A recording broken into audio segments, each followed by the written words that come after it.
colombiana de periodistas con visión de género, también es una mujer con amplia experiencia en la intervención social y en la perspectiva de género y feminismo. Y pues darte la bienvenida también, Mildred, como a este espacio de 5 millas. No, a ti muchas gracias por el espacio. Bueno, ya entrando en materia, lo que nos junta el día de hoy es hablar sobre esta entrevista que se realizó en Blue Radio el pasado 10 de agosto en el fragmento de Mañanas Blue hacia Mario Valencia Tristán, el hijo de Luz Mary Tristán, la famosa patinadora colombiana que fue asesinada por su pareja sentimental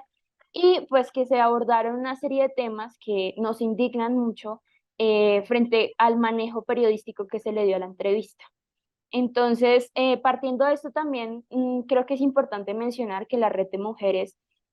Nacional de Mujeres, realizó después de este suceso una publicación de 7 recomendaciones para un adecuado cubrimiento y abordaje de las violencias basadas en género y que me gustaría que retomáramos dentro de esta conversación porque siento que son puntos muy importantes que nos pueden dar como una luz a nivel pedagógico de cómo como periodistas tenemos que abordar este tipo de temas que son sensibles desde el respeto y la empatía por las víctimas. Entonces, vamos a iniciar con un fragmento de la entrevista que realizó Blue para poder empezar el análisis. ¿Cuáles eran esas señales, María? ¿Cuál? Ustedes que estaban ahí, ustedes ya había psicólogos, había gente, el señor estaba en terapias, sabíamos que era celoso, pero ¿cuáles eran esas señales que estaban ahí y que no se tomaron lo suficientemente en serio? No creo que la palabra sea que no se hayan tomado suficientemente en serio. Bueno, este es el primer fragmento que extrajimos de esta entrevista. Aquí hay unas palabras claves frente a lo que menciona Camila Zuluaga y es señales que no se tomaron lo suficientemente en serio y que se encuentra un descontento automático por parte de Mario frente a la situación que se estaba presentando con el victimario de Luz Mary. ¿Qué pasa?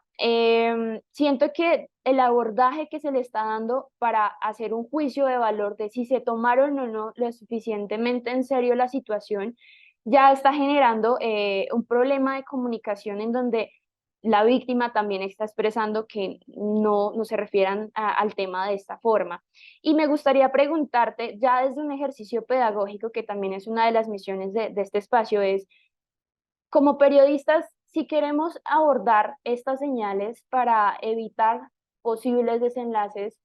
fatales frente a otras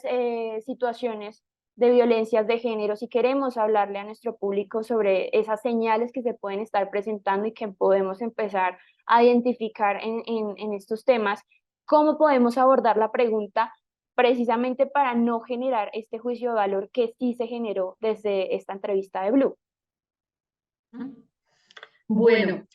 sí, específicamente, digamos que desde la Red Colombiana de Periodistas con Visión de Género hemos venido trabajando para que se disminuyan esos sesgos también a la hora del cubrimiento de un tema tan importante como es las violencias contra las mujeres. Hemos venido avanzando, por supuesto, ya digamos que se escucha mucho menos conceptos o términos como crimen pasional, que si ustedes bien lo recuerdan era uno de esos conceptos o frases que más se utilizaban para referirse al feminicidio. Eh,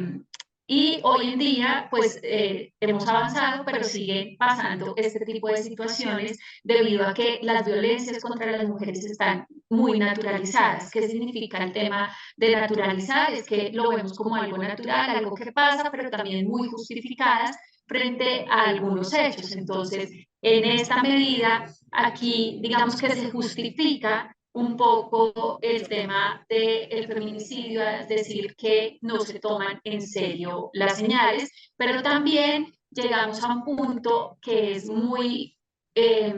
también debatido y es el tema de la revictimización. Esta revictimización lo que implica es que la persona tiene que revivir una situación traumática que ya ha vivido, de la cual fue víctima y que no solamente tiene que vivir esa situación, sino que también la incomprensión de una sociedad y de un entorno que no lo entiende. Para este caso, pues en la entrevista del hijo, donde ya de entrada, pues es una situación traumática el hecho de perder a su mamá en las condiciones en que la pierde, y decir que no se tomaron en serio. No se puede decir que no se toman en serio las señales de violencias, sino que también está asumido por este tema de la naturalización en muchos escenarios, donde, como lo mencionaba, pues se van naturalizando varios hechos de violencias que pasan, los vemos como naturales, los vemos como que si es mujer, pues es que así tiene que comportarse o eso le debe pasar. Entonces sí es importante dejar de pensarse un poco las palabras, las preguntas, pensar en la persona que estamos entrevistando, ya sea un familiar, o sea, la víctima como tal, y tener una responsabilidad social en estos contenidos que más bien contribuyan a la pedagogía como tal. Entonces, esta frase, pues digamos que fue muy desafortunada en ese momento, precisamente por la respuesta que da él de no es que no las hayamos tomado en serio, o sea, sino también no podemos un poco entrar a juzgar sin conocer la situación y cómo vivían. Precisamente frente a lo que tú estás mencionando, el segundo clip que tenemos, hay una frase muy específica que dice, usted no sospechó que un desenlace fatal así podría ocurrir. Y siento que ahí volvemos a entrar en el tema de la revictimización, tanto de su hijo, que en este momento es quien está de una forma vulnerable también, respondiendo unas preguntas, respondiendo después de también un suceso que está procesando. em, Hablarle de si usted pensó que a su mamá le podía estar sucediendo esta situación. Yo creo que bajo ninguna circunstancia vamos a pensar que nuestros seres queridos y cualquier persona va a estar bajo esta situación. Entonces, voy a colocar este fragmento pequeño para continuar con el tema también de la revictimización. Me lleva a preguntarle si usted y su mamá en algún momento se imaginaron que esto podía pasar, porque dentro de lo que se ha conocido públicamente se sabe que este señor, el señor Andrés Gustavo Ricci, tenía antecedentes de maltrato físico a sus parejas, de maltrato psicológico a quienes se involucraban sentimentalmente con él. Su mamá se iba a casar con él en unas semanas. ¿Usted en un momento sospechó o ella que algún desenlace fatal así podía ocurrir? Bueno, ahí tenemos el segundo clip que era lo que te venía mencionando y creo que frente a eso me parecería importante ir un poco al concepto de violencias basadas en género. Siento que es un concepto que muchas personas manifestamos dentro del periodismo, pero que posiblemente no conocen la concepción o incluso el abordaje que se le tiene que dar frente al tema. Entonces, si tú nos puedes explicar un poco también a qué hacemos referencias con violencias basadas en género y digamos que cómo se está violentando también a partir de este fragmento este tema. Vale, las violencias basadas en género básicamente es cuando de diferentes formas estamos violentando a una persona en razón de su género u orientación sexual. En este caso, pues hablamos de las mujeres o las personas con orientaciones sexuales e identidades de género diversas, como la población LGBTIQ+, donde también, pues en razón a esta orientación sexual, identidad de género y también con el tema de las mujeres, pues se practican una serie de violencias hacia sus vidas, hacia sus cuerpos, y este tipo de violencias puede ser tanto físicas, emocionales, patrimoniales, pasan también por un hecho muy importante de la violencia sexual, y acá importante también el tema de la violencia emocional para referirnos al fragmento que acabamos de evidenciar de la entrevista, y es que también hay unas violencias emocionales de las que a veces pues no se están, digamos, como tan perceptivo, por esto que decíamos de que se toma como tan natural, entonces como que no pasa nada, pero resulta que estas violencias emocionales también van afectando de una manera muy importante, pues, la persona como tal, el hecho quizás también de poderle decir al hijo de una víctima en ese momento, de si no habían, como que si no lo habían sospechado, pues resulta ser un poco también violento y fuerte, porque claramente, como tú lo mencionabas, pues si se hubiera sospechado, quizás se hubieran tomado las medidas necesarias, pero también mira que es un poco, de cierta manera, justificar que ella, sabiendo todos estos antecedentes, se quería casar con él. Entonces, de cierta manera, ahí hay un mensaje implícito como que, pues mira, es que ella sabía que había tenido conductas de maltrato, ella sabía que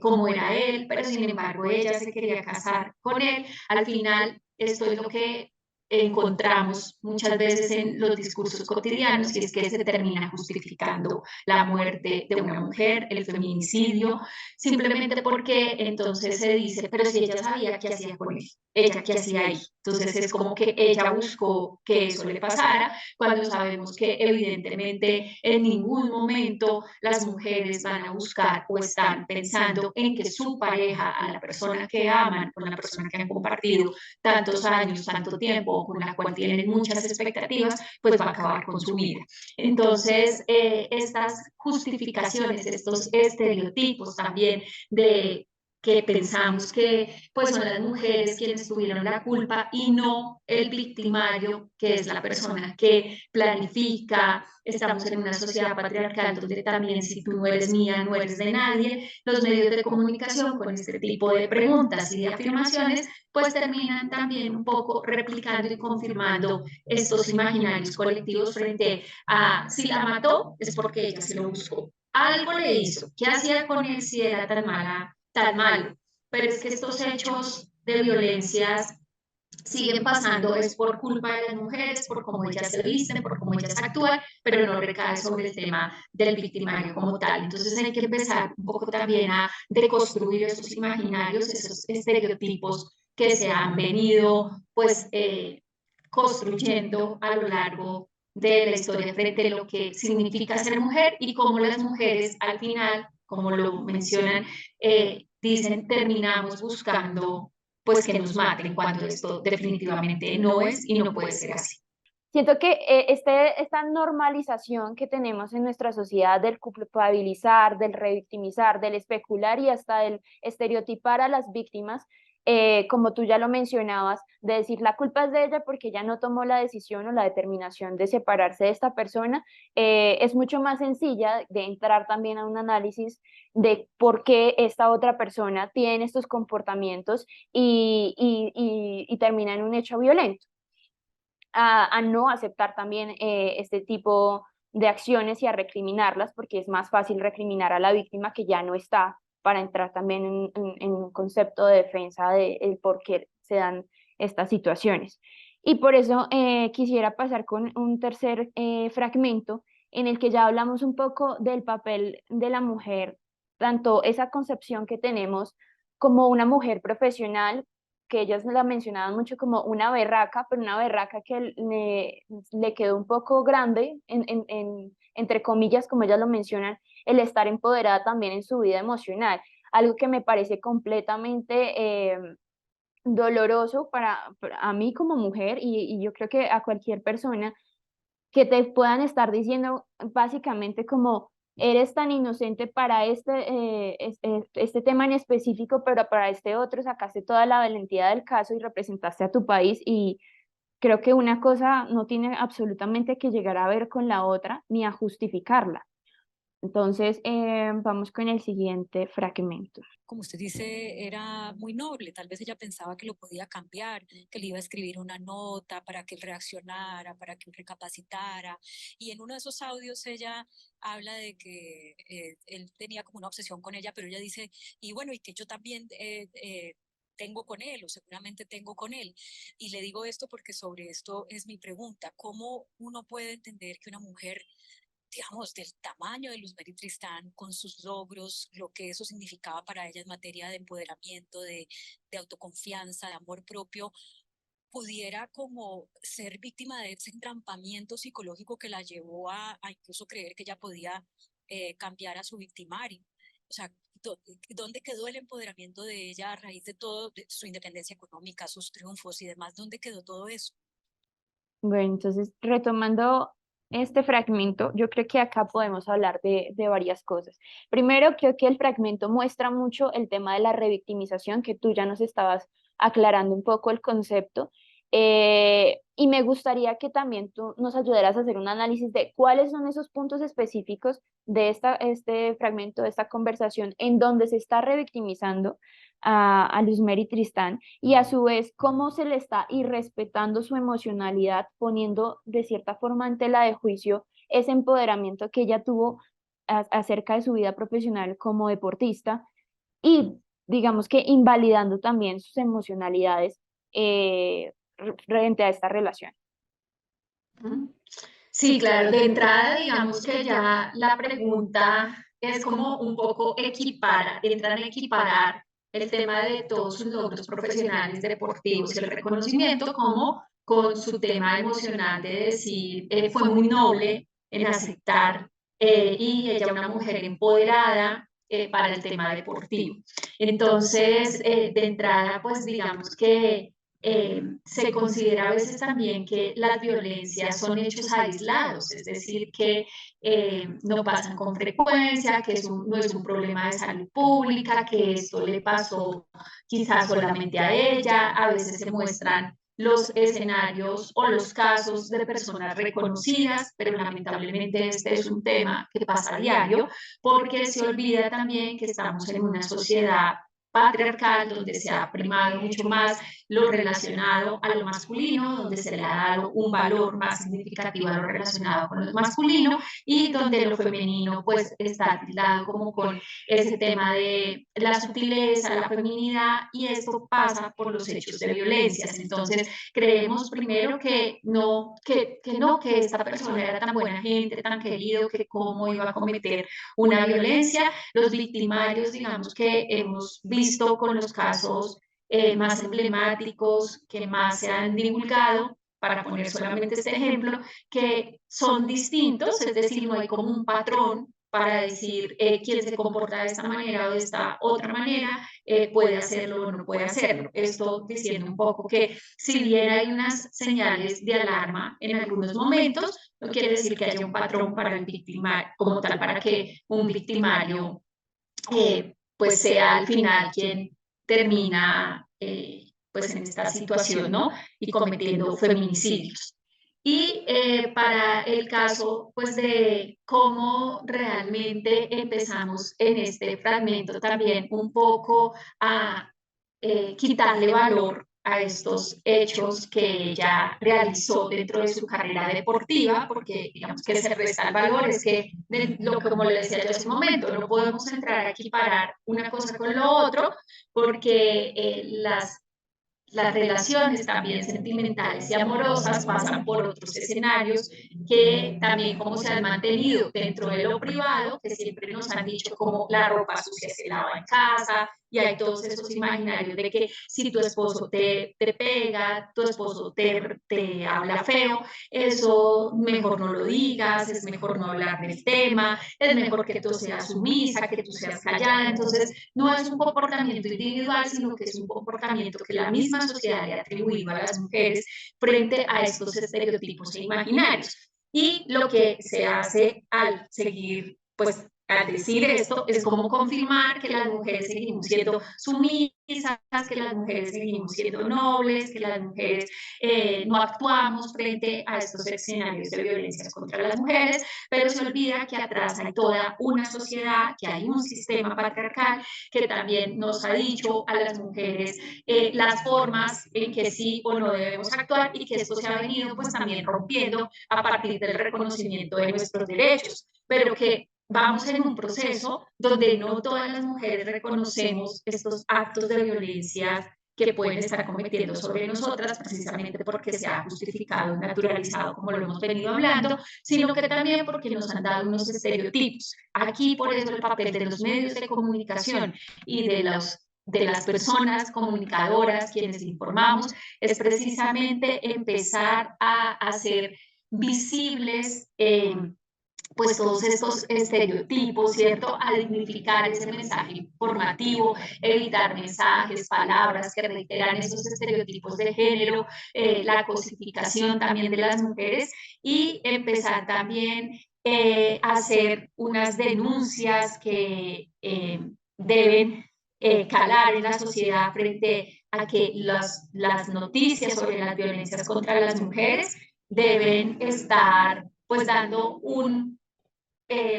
más bien como un mensaje para que esto no vuelva a pasar, más allá de entrar en la minucia y en los detalles y en juzgar a la víctima de por qué actúa así o por qué no, sino simplemente de empezar a decir que es un hecho que pasa y que nos pasa a todas las mujeres, pero no revictimizando primero pues a la víctima que ya no está y que desconocemos las razones, pero también a sus familiares en este caso.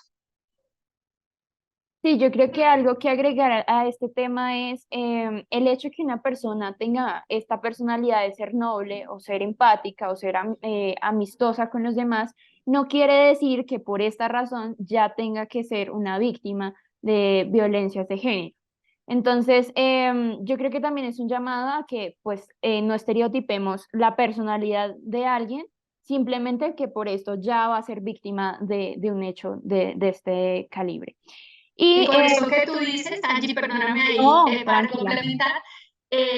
terminamos otra vez justificando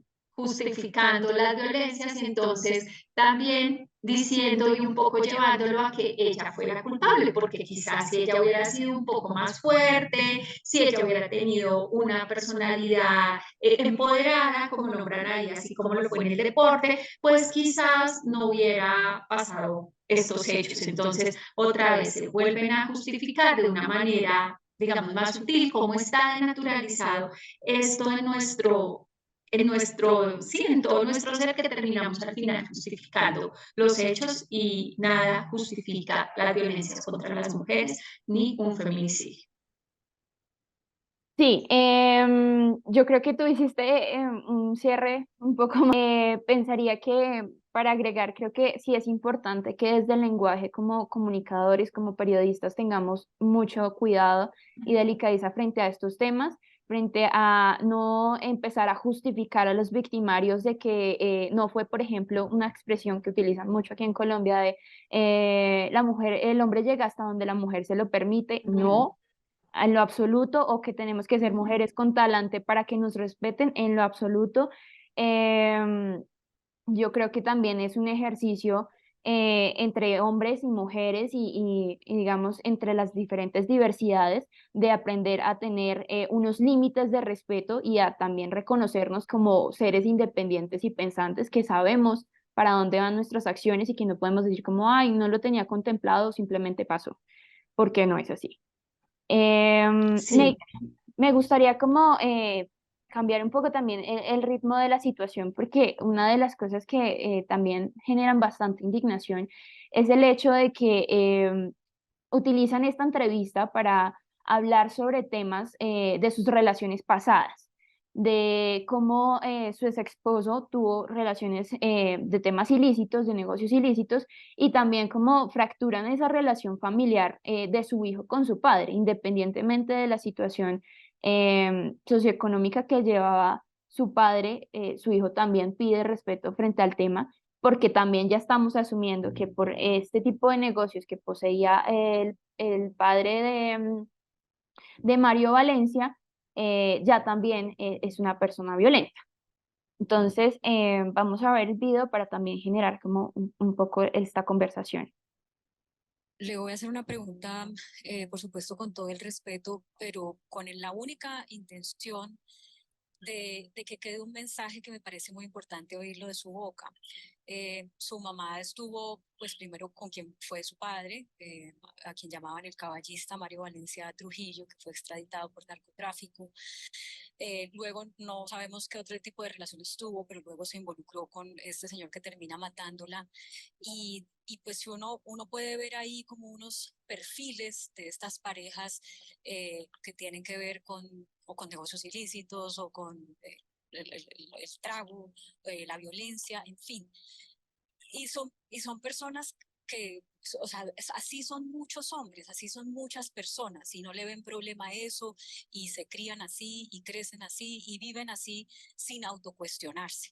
Usted que sabe de la experiencia de lo que fue su padre, tiene ahorita esta otra experiencia, ¿qué les dice a los hombres? ¿Qué se dice a usted mismo como hombre? Bueno, ahí tenemos este último fragmento que me gustaría que hiciéramos énfasis en el tema de también especular, que la especulación se da mucho, la culpabilidad de nuevo, como ya tenía otras parejas que tenían como un pasado que no es muy lícito, entonces ella misma también se estaba buscando como ese desenlace que me parece bastante fatal, el que se mencione de esa forma también. Y el estereotipar, como si ella también fuera culpable de esta situación por el tipo de parejas sentimentales que ha tenido durante lo largo de la vida. Sí, además que hay en ese fragmento, hay una palabra también que utilizan y es que se involucró, no sabemos con cuántas parejas más, o sea, sí, como que también está el tema de la vida íntima y que las mujeres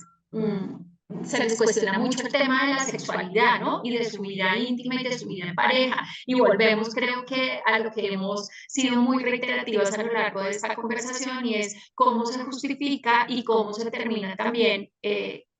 digamos, de cierta manera, diciendo que la mujer es la culpable y fue la que se lo buscó, porque pues ella es la que había buscado, digamos, que ese tipo de parejas. Dos, no tenemos que recurrir a hechos del pasado como periodistas, a de pronto también, de cierto modo, romper un paso hacia la vida íntima y personal, en este caso, pues de la persona que ya no está, que no se puede defender, pero también de su hijo, y a esto también nos referimos con revictimizar, porque ya están sufriendo un dolor muy fuerte, la pérdida de su mamá, como para que ahora alguien te venga a decir, pero mira, es que con ella, mira con quién se metía, si se hubiera metido con esta, con otra persona. Aquí hay una muy buena estrategia para quienes estamos en los medios de comunicación, para quienes informamos, para periodistas, comunicadores y comunicadoras, pero en general para las personas, para la sociedad, y es ponte un momento en los zapatos de la otra persona. Es el tema de la empatía. ¿Qué sentirías tú si fuera tu mamá a quien te hubiera pasado este hecho lamentable y alguien llegara a preguntarte o a cuestionarte o a juzgarte sobre alguna situación que haya vivido? Es básicamente como ponernos en ese escenario de qué no debo hacer, qué no me gustaría a mí, pensar en el dolor de la otra persona, en no poder juzgar porque no sabemos realmente si eso fue lo que detonó, lo que no detonó, pero nunca culpabilizar, porque es que el homicidio, asesinato, feminicidio de una persona, pues no es justificable, no existen razones para ello. Y en ese sentido, pues también a la hora de preguntar debemos tener más bien herramientas para la prevención, más allá de entrar en los hechos, que también a veces lo que entra es a ser un poco amarillista, ¿no? En querer conocer detalles de lo que fue, de lo que no fue su vida, cuando definitivamente estos casos lo que deben servir, para lo que deben servir a la hora de comunicarlos es para prevenir, para decir que es un delito, que no es justificable y que por ninguna razón, las víctimas son culpables de que alguien llegue y las asesine. Y en este caso, por el hecho de ser mujeres, porque precisamente por eso es que es un feminicidio. A las mujeres nos matan, nos asesinan por el hecho de ser mujeres. Y a veces la gente dice, pero es que no entiendo muy bien cómo es por el hecho de ser mujeres. Por el hecho de ser mujeres es porque te consideran, lo que hemos venido también hablando, que debes tener ciertas actitudes. Entonces, para este caso, entre esas actitudes es meterte con algunas personas, si tú te metes con esas otras personas ya sabes para dónde vas, si tú no hubieras hecho esto, si entonces empiezan a juzgar y desde ahí entonces también lo que se dice es como si tú no eres mía, no eres de nadie, si tú no haces lo que yo quiero, entonces no me sirves, y son esos ejercicios que llevan a acabar con la vida de las mujeres y por eso se habla de feminicidios, porque las mujeres están en un ejercicio, digamos, en un lugar de subordinación frente a un tema de poder en el que terminan acabando con su vida.